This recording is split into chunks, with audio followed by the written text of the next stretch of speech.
Across the frozen plains and dense forests of the Paleolithic world, Neanderthals faced one of humanity's earliest and most unforgiving challenges: keeping fire alive. Fire wasn't just warmth, it was a tool for cooking, protection, signalling and survival. Yet starting fire from scratch in harsh conditions was exhausting and risky. Archaeological evidence and experimental reconstructions reveal that Neanderthals used a clever solution now largely forgotten: the fire cradle, a portable device designed to carry embers safely over distances. This innovation allowed them to transport a small flame from one location to another, ensuring warmth and light without constantly rebuilding fire from scratch. For modern survivalists and backyard enthusiasts, understanding this lost technique provides both historical insight and practical firecraft skills. Why transporting embers was critical for Neanderthal survival. Neanderthals lived in climates that were often harsh, with long cold winters and unpredictable weather. Rebuilding fire each day consumed valuable time and resources, such as dry wood and kindling. Embers, once carefully nurtured, were a portable source of energy that could ignite new fires quickly. A small spark could mean the difference between a warm night in a shelter and exposure to freezing temperatures. Carrying embers safely allowed for mobility, letting groups move between hunting grounds, seasonal shelters, or caves without losing their lifeline of fire. The fire cradle was their solution, a simple yet remarkably effective tool that preserved the flame while preventing accidental burns or extinguishing. Now let's talk about how the Neanderthal fire cradle was actually constructed and, well, why it worked so effectively. The fire cradle was, in essence, a small and portable container crafted from natural materials, things like bark, hollowed wood, or even woven reeds. Inside there would be a bed of embers and hot coals, all carefully insulated by ash, leaves or moss. This helped prevent heat loss and, importantly, stop the container itself from catching fire by accident. The clever design allowed just enough air to circulate, keeping those embers alive, while still providing a stable barrier against wind and, movement.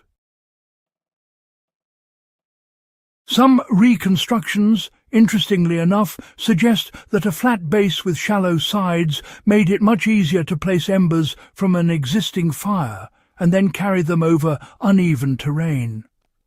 The cradle's portability and insulation made it an early form of fire management, combining safety with practicality in a simple, low-tech solution.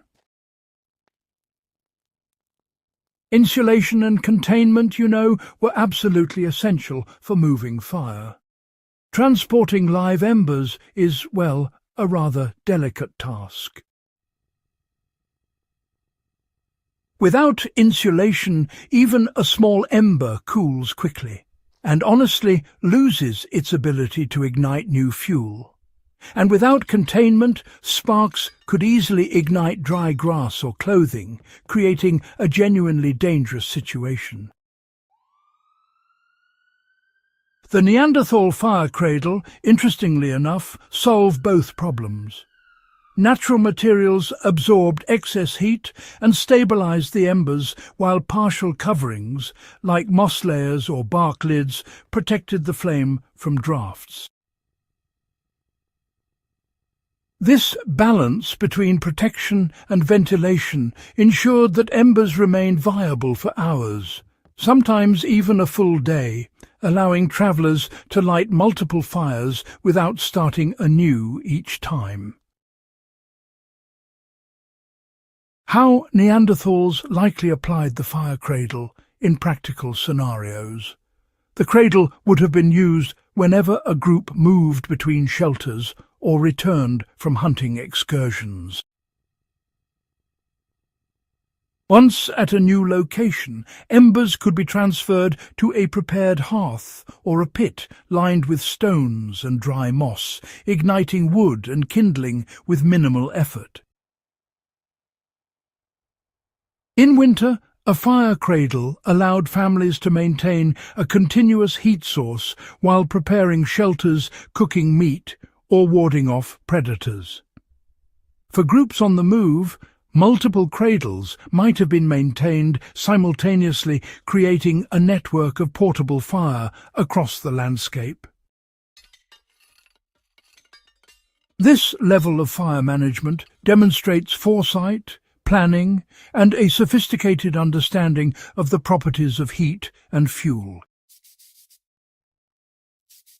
How modern enthusiasts can apply the Neanderthal fire cradle for survival and backyard projects. Today, the fire cradle concept can be recreated with simple, safe materials. A small metal tin, a shallow wooden box, or, any fireproof container filled with ash, moss, and a few hot embers can really replicate the effect. The key is insulation and airflow. Embers must stay alive but not ignite the surrounding materials. This method is just perfect for carrying fire between campsites, maintaining a controlled flame in emergency situations, or even teaching firecraft in a backyard survival setting. Practicing with a cradle also develops patience and a true understanding of ember management, skills that are honestly essential for low-tech, off-grid living. So, why does studying this lost technique really matter? Well, it's not just about survival. It's about gaining a deeper historical insight too. The Neanderthal fire cradle, honestly, stands as a testament to early human ingenuity. You see, it truly highlights how necessity drives innovation and how our ancestors, faced with tough environments, developed practical and repeatable solutions to those challenges. For modern survivalists, the cradle teaches us that fire management is about more than just ignition. It's about preservation, portability, and, careful planning. It's a good reminder that low-tech solutions, when applied thoughtfully, can be every bit as effective as high-tech tools for sustaining life and comfort. If this exploration of the Neanderthal fire cradle sparked your curiosity and offered some practical insights for survival or even backyard experimentation, well, do consider subscribing to the channel. And please share this video with fellow history enthusiasts, survivalists, or anyone fascinated by time-tested techniques. By reviving these forgotten methods, we preserve knowledge that connects the past with practical skills for today's outdoor adventures.